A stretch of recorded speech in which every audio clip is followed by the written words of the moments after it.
This week on Brian Ross Investigates. Call to duty, the women of Ukraine on the front lines. Now I say I love Ukraine, my kids, and my husband, in that order. Putting their lives on the line to stop the Russian invasion. There are about 15 to 17% of the Ukrainian military is female, but on top of that, the women have been doing a lot of support. And also paying a price for their courage on the battlefield. More and more stories of violence used against the local women, in particular of soldiers using rape as a weapon of war. At gunpoint, he took me to a neighboring house. He was ordering me, take your clothes off or I'll shoot you. Роздівайся, те, бо розстріляю. Оце тільки я ці. Then he started raping me. Plus, the new COVID wave. Shanghai on lockdown. Mask mandates back in Philadelphia. Dozens of Washington's elite testing positive. Now we know 72 people who attended that dinner have tested positive. Dr. William Schaffner here with the latest and what you should do now. And this week's winners and losers in the media. Good news and bad news at CNN. Thanks to WeWork, Kerry's company, which makes sandals out of recycled tires, booming. From the studios of the Law&Crime Trial Network in New York City's Herald Square, this is Brian Ross Investigates. Good evening, and thank you for joining us, and welcome to our friends on Facebook Live. I'm Brian Ross, joined by my colleague Rhonda Schwartz, as always. And Rhonda, we begin with the call to duty being answered in Ukraine by large numbers of women taking up arms and challenging Russian soldiers in any way and every way they can, Rhonda. That's right, Brian. And in what is sure to be a lesson to other military fighting forces that exclude women from combat, we are seeing and hearing tales of courage and bravery from Ukrainian women on the front lines of all ages and backgrounds. Ukrainian women now make up some 15% of the fighting force. I am proud that I am Ukrainian, and before this invasion, I would say I love my kids, my husband, and after that, Ukraine, in that order. Now I say I love Ukraine, my kids, and my husband, in that order. I'm not a woman, I'm a person. I'm a citizen of this country. I'm a soldier, a sergeant, a combat medic, and I need to protect this country. This 79-year-old Ukrainian woman attended military training to learn how to use a rifle. Я згодна би стріляти. Якщо буде якийсь, то я буду захищати свій дім, своє місто, своїх дітей. Others not on the front line are confronting the Russian soldiers. In one video, a woman was shown offering sunflower seeds to the Russian troops, telling them to at least put these seeds in your pockets so sunflowers will grow when you all die here. In another video, a woman yelled at a Russian soldier atop his tank.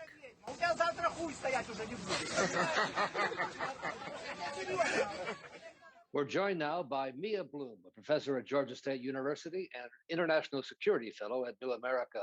And Professor Bloom, women are very much on the front lines in Ukraine. They are. In fact, my co-author on the book on QAnon, Pastels and Pedophiles, Sofia Moskalenko, she's Ukrainian. And we have been writing about the women in the Ukrainian resistance and in the military. And we've seen Ukrainian women step up in ways that I don't think we've seen since the Israelis were fighting in 1948 and women fought side by side. Clearly, it's a dire situation there, but women are already in the Ukrainian military and permitted to be in combat roles? Yes, so there are about 15 to 17% of the Ukrainian military is female. But on top of that, the women have been doing a lot of support. So you have grandmothers that are sewing flak jackets, and you have, women that are working in various support mechanisms in addition to being on the front lines. A number of those women, for example, that the Russians captured, they actually shaved their heads. So again, this idea, some women are being abused very heavily, like in Busha, and in other times the Russians are just mistreating female prisoners. But it seems to show that there's no role in combat that women cannot perform. Well, I mean, I can tell you as someone who had basic training myself, very often the women are the trainers because, you have these machismo guys saying, well, if a woman can jump out of the plane first, I'm not going to not jump out of a plane. So we've seen that. We've seen that women are, incredibly capable, and they're, excellent at multitasking, which on the front line, sometimes you need to be doing two things at once. What's the message then for the American military in terms of the role of women in combat?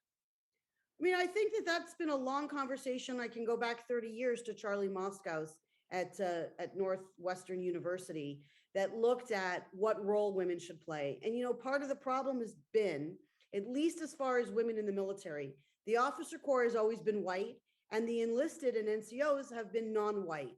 And so as the officer corps was pushing for women to participate on the front lines so that they could advance and get their medals, the people who would have been sacrificed would have not been those white generals. So there has been a debate as to which women in the military want to be on the front lines. But we've had women flying sorties, helicopter pilots. In the United States, we've had women ambulance drivers. So we have women at all levels. Women are really good, though, at things like cyber warfare, and they're excellent in sort of many of these support roles where they're not necessarily going to be in the most harm's way.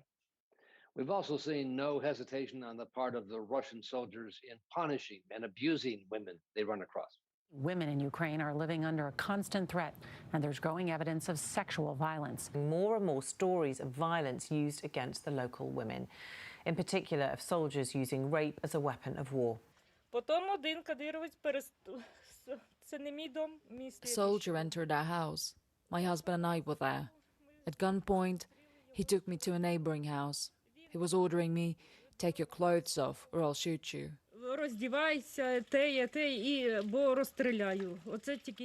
Then he started raping me. And this is something that Dr. Moskalenko and I are writing now. We are, again, as you can imagine for your viewers, this is horrific.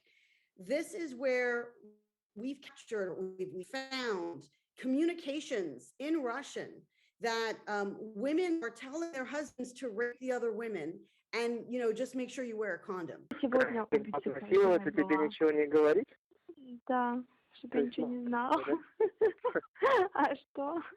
Можно, да? Да, разрешаю. Только предохраняйся.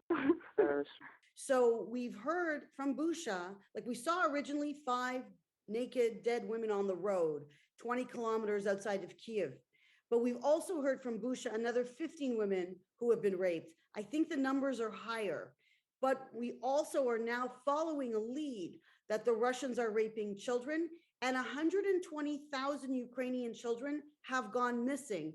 And the media isn't covering this. And so we want to make sure that we let your viewers know that we're very interested in preventing child trafficking. And I'm very suspicious of what the Russians are doing with those 120,000 children. Will the women in the end make a difference in the combat roles, or doesn't really matter the gender? I think it does. I think, well, first of all, if you think about it this way with the population, when you tap 50% of the population that you weren't using before, you have a stronger military. But because the women are very capable and they're very brave, they can even set the tone.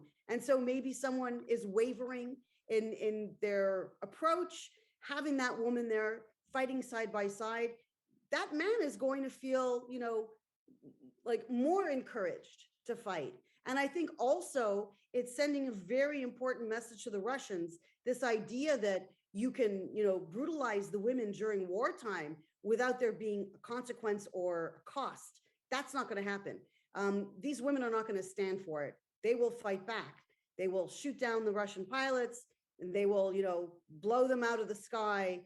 But the women are fighting side by side, and the Ukrainian women are just an inspiration. Can they be as vicious as they might need to be in war? I have never believed that women are the softer sex, and we've seen it in other places, especially when I study women in terrorism. Sometimes the women were the ones who were more radicalized than the man. So I think that we're not necessarily going to see women being weaker. And in fact, there might even be incentives for them to be even, more brave and more harsh. So I think that women are capable of many things, including, should it come to this, atrocities. But what we're seeing, at least now, is Russians committing atrocities against the Ukrainian women rather than Ukrainian women committing atrocities against Russian soldiers. Professor Mia Bloom, as always, thank you so much for being with us here tonight. Thank you so much for having me. Up next, another wave of COVID. Big cities in China on total lockdown. Masks back in Philadelphia. Dr. William Schaffner is here with the latest. You're watching Brian Ross Investigates on the Law and Crime Trial Network.